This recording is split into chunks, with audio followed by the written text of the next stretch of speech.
billion Indians and a message of friendship, respect, and partnership. I thank you, Mr. Speaker, for your kind invitation and for your wonderful gesture of lighting up the Knesset in Indian colors.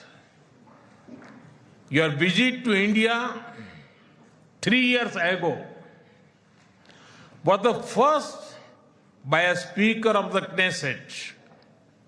And thanks to you, I am the first Prime Minister of India to address this august gathering.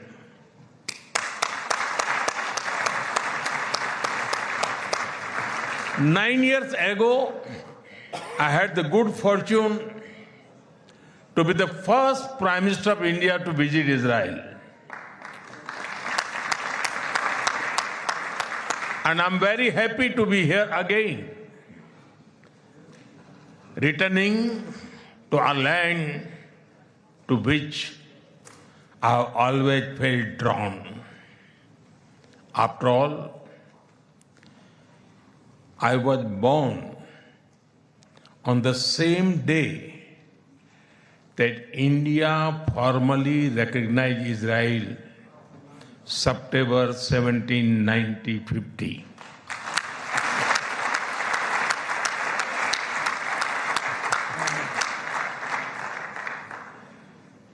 Honorable members, I also carry with me the deepest condolences of the people of India for every life lost and for every family whose world was shattered in the barbaric terrorist attack by Hamas on October 7. We feel your pain. We share your grief. India stands with Israel firmly, with full conviction in this moment and beyond.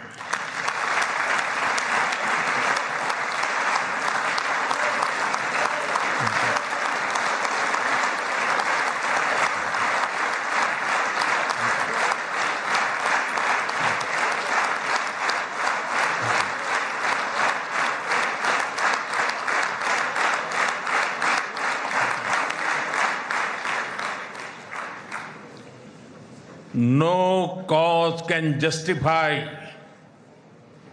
the murder of civilians. Nothing can justify terrorism. India has also endured the pain of terrorism for a long time. We remember the 26/11 Mumbai attacks and the innocent lives lost, including Israeli citizens. Like you, we have consistent and uncompromising policy of zero tolerance for terrorism with no double standards. Terrorism aims to destabilize societies, to block development, and to erode trust. Countering terrorism requires sustained and coordinated global action because terror anywhere threatens peace everywhere. That is why India supports all efforts that contribute to durable peace and regional stability. Some years ago, when you concluded the Abraham Accords, we applauded your courage and vision. It was a moment of new hope for our long troubled region. Since then, the situation has changed significantly. The path is even more challenging. Yet, it is important to sustain that hope. The Gaza Peace Initiative that was endorsed by the UN Security Council offers a pathway.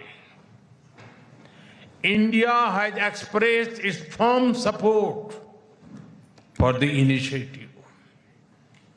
We believe that it holds the promise of a just and durable peace for all the people of the region, including by addressing the Palestine issue. Let all our efforts be guided by wisdom, courage, and humanity. The road to peace is not always easy, but India joins you and the world for dialogue, peace, and stability in this region.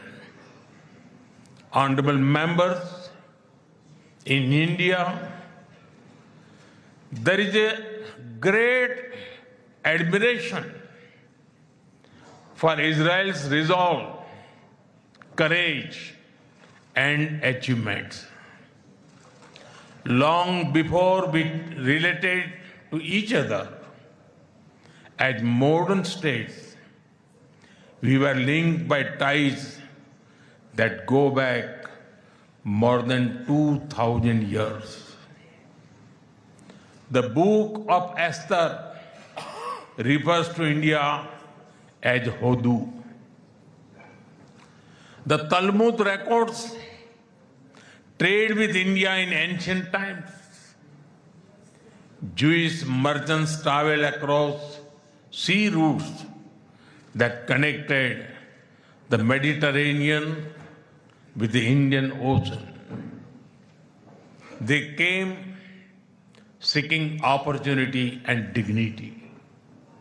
And in India, they became one of us.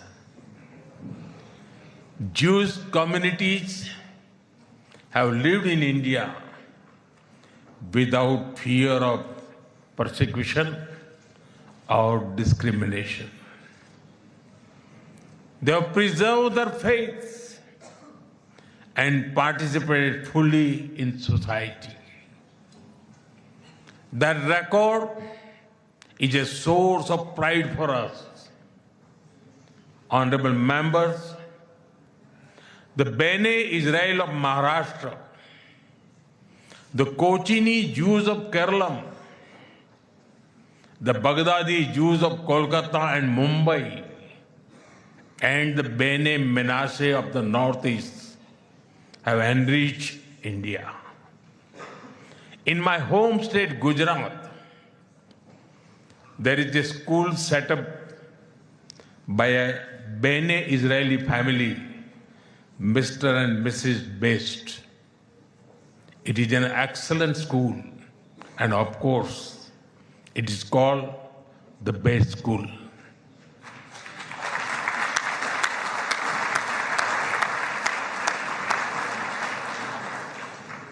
Edwin Myers gave shape to the film's division of India and was a towering figure in the history of Indian cinema.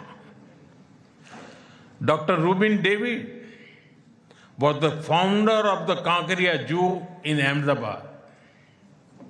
The actor David Abraham Cheulkar, or Uncle David, become a household name across the country. Walter Kaufman composed the signature tune for All India Radio. David Sassoon built many institutions that still serve Indian society. And of course, the heroic contribution of Lieutenant General J.F.R. Jacob during the 1970 war with Pakistan is widely known.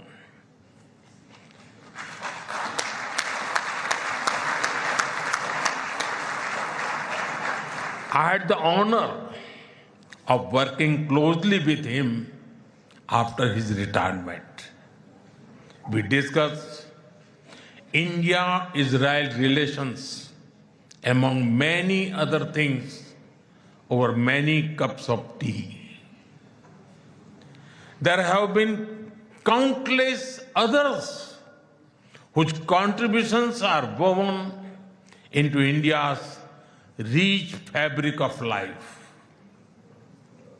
Honorable members, there was movement from India to Israel too, when many Indian Jews migrated to Israel in the mid-20th century. Today, a vibrant Indian origin Jewish community lives here. They are contributed to the building of modern Israel in laboratories and hospitals, in classrooms, and also on the battlefield. They hold firmly that Israel is their fatherland and India their motherland.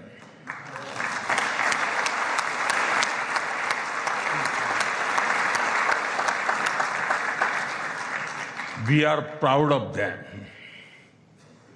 Honorable members, India's connection to this land is also written in blood and sacrifice.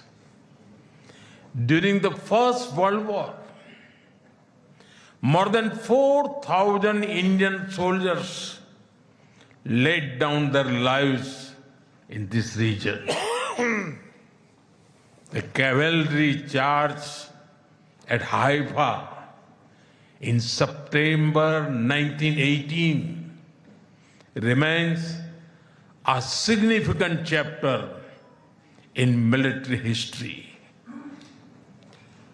Major Thakur Dalpat Singh, remembered as the hero of Haifa, symbolized the shared history. During my last visit, I was deeply moved to pay my respect at the Haifa Memorial for Indian soldiers. Honorable members, last month, the world marked the International Holocaust Remembrance Day. The Holocaust stands as one of humanity's darkest chapters.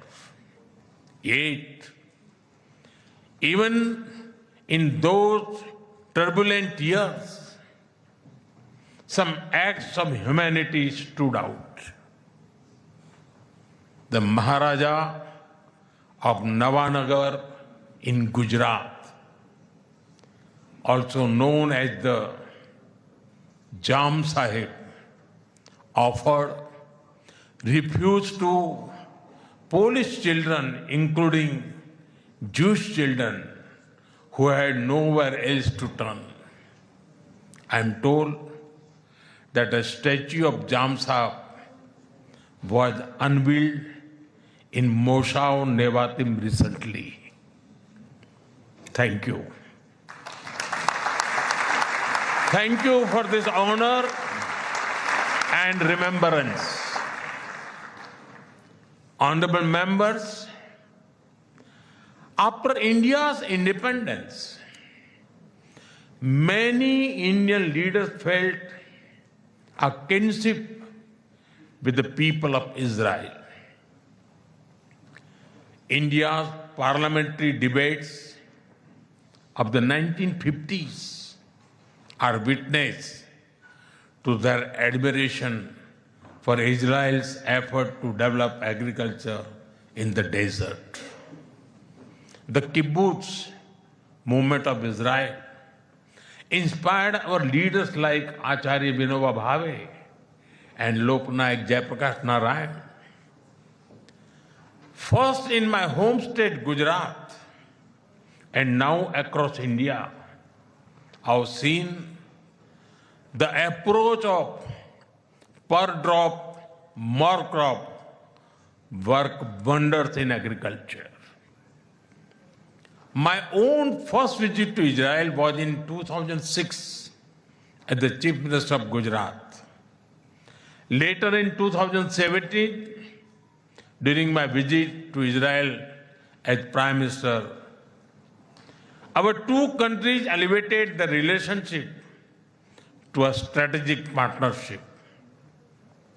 Since then, our engagement has expanded in scale and scope, and we are committed to further consolidate this relationship across many sectors. Honorable members, for the last few years, India has been the fastest growing major economy in the world. Soon, we will be among the top 3 economies globally.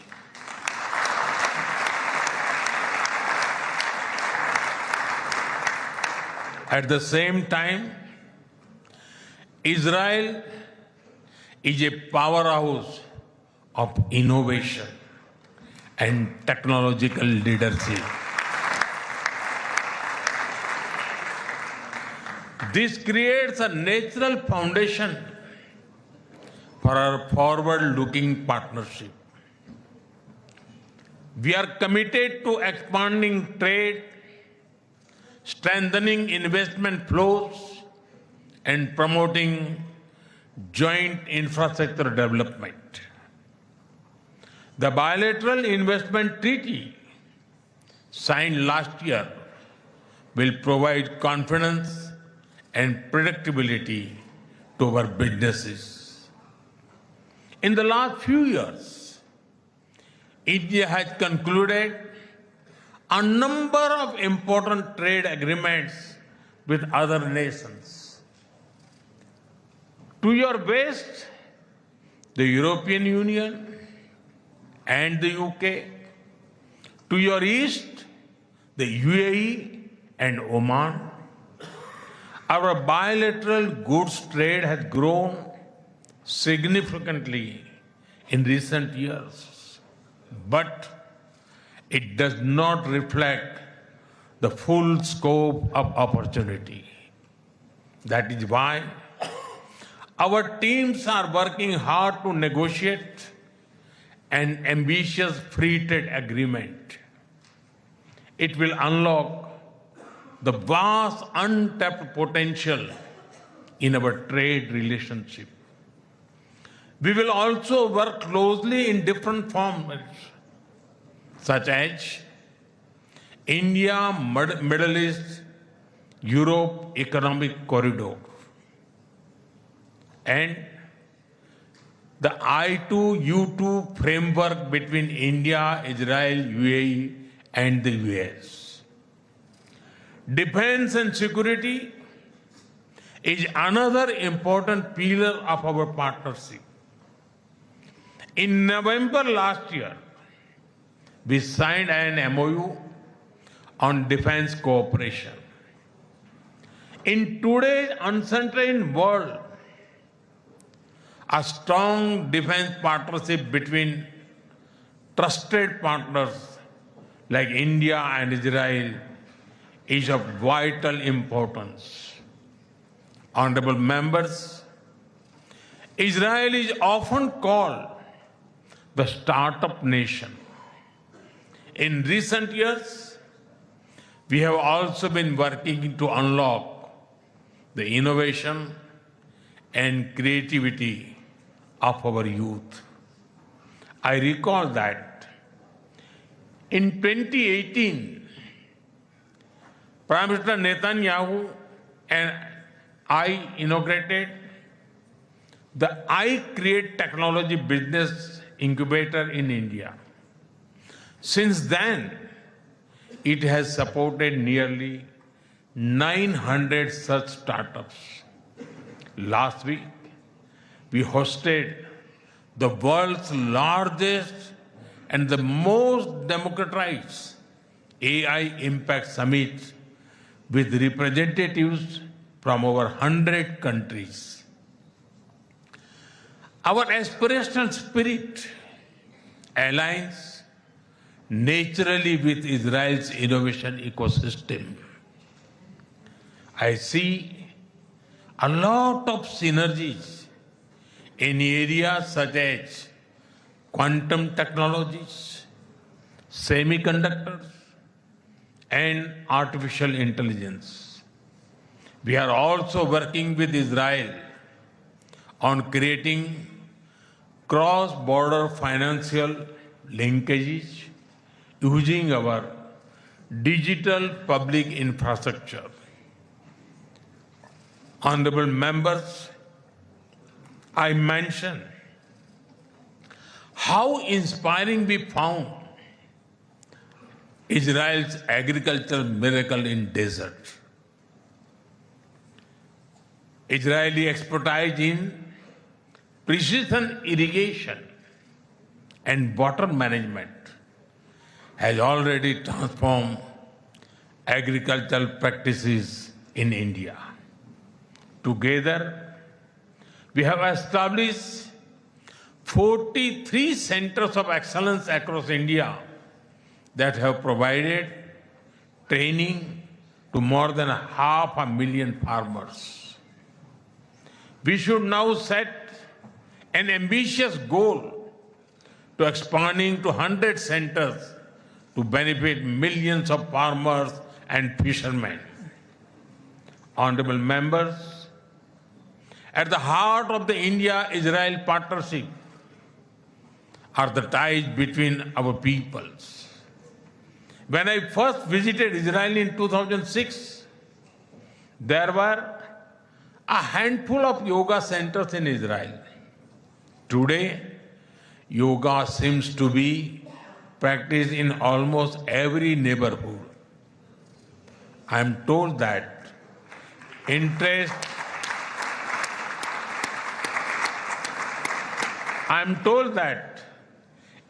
in Ayurveda is also growing in Israel. I invite more and more young Israelis to travel to India.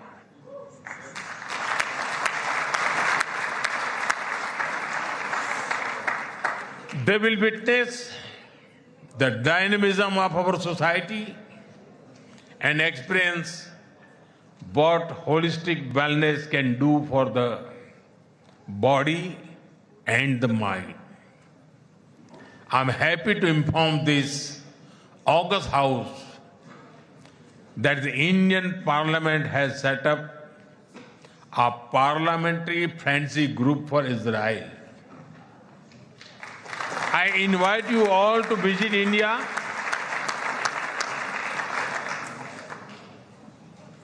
and look forward to having more exchanges between our members of parliament.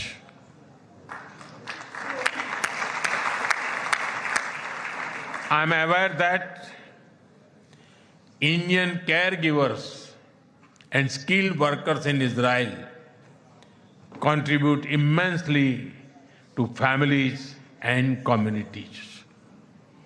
They have displayed remarkable courage and dedication in times of crisis, including on October 7. We are proud of them.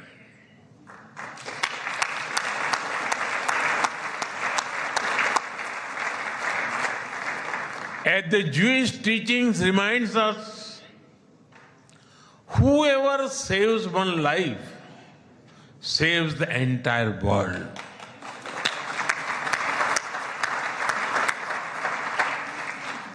Their service reflects the strength of the human bonds behind our cooperation. We will continue to facilitate the movement of workers and professionals across sectors that benefit both of our nations. Honorable members, we are both ancient civilizations, and it is perhaps no surprise that our civilizational traditions also reveal philosophical parallels. In Israel, the principle of Tikkun Olam speaks of healing the world. In India, Vasudhaiv Kutumbakam affirms that the world is one family. Both ideas extend responsibility beyond immediate boundaries. They ask societies to act with compassion and moral courage.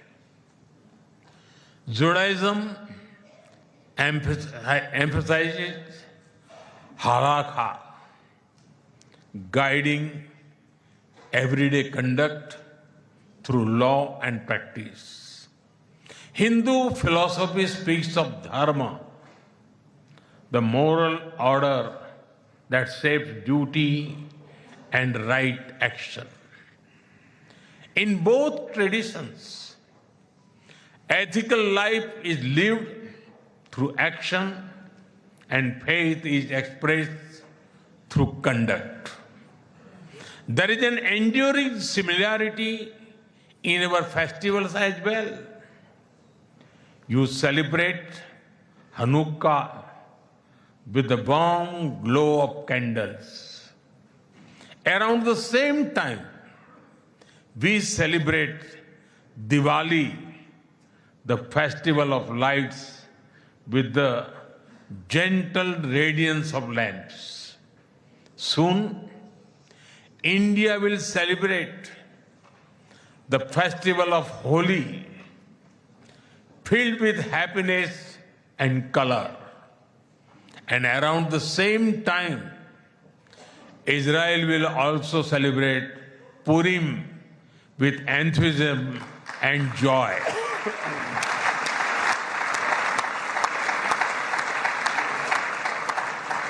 Honorable members, our shared ideals are the deep foundations that give strength to our modern partnership.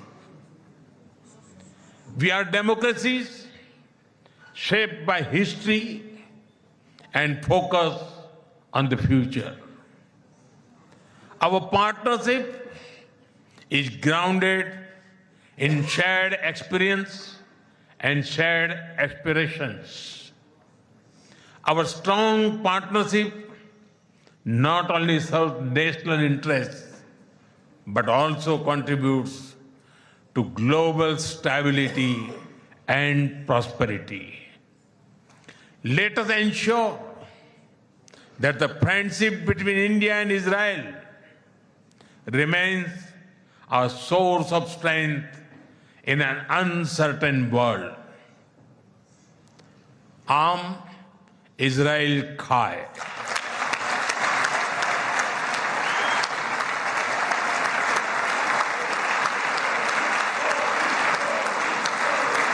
Jai Hind. Thank you.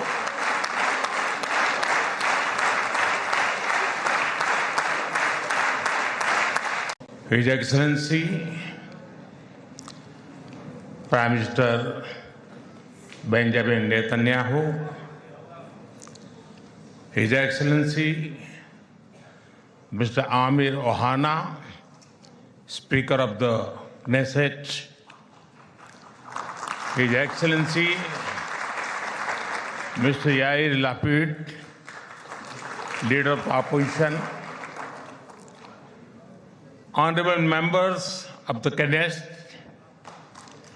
my dear sisters and brothers, Shalom.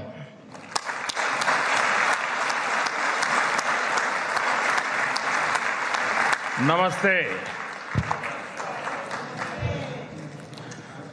Honorable members, it is a privilege and an honor for me to stand before this distinguished House. I do so as the Prime Minister of India and also as a representative of one ancient civilization addressing another. I bring with me the greetings of 1.4 billion Indians and a message of friendship, respect, and partnership. I thank you, Mr. Speaker, for your kind invitation and for your wonderful gesture of lighting up the Knesset in Indian colors. Your visit to India 3 years ago was the first by a Speaker of the Knesset, and thanks to you, I am the first Prime Minister of India to address this august gathering.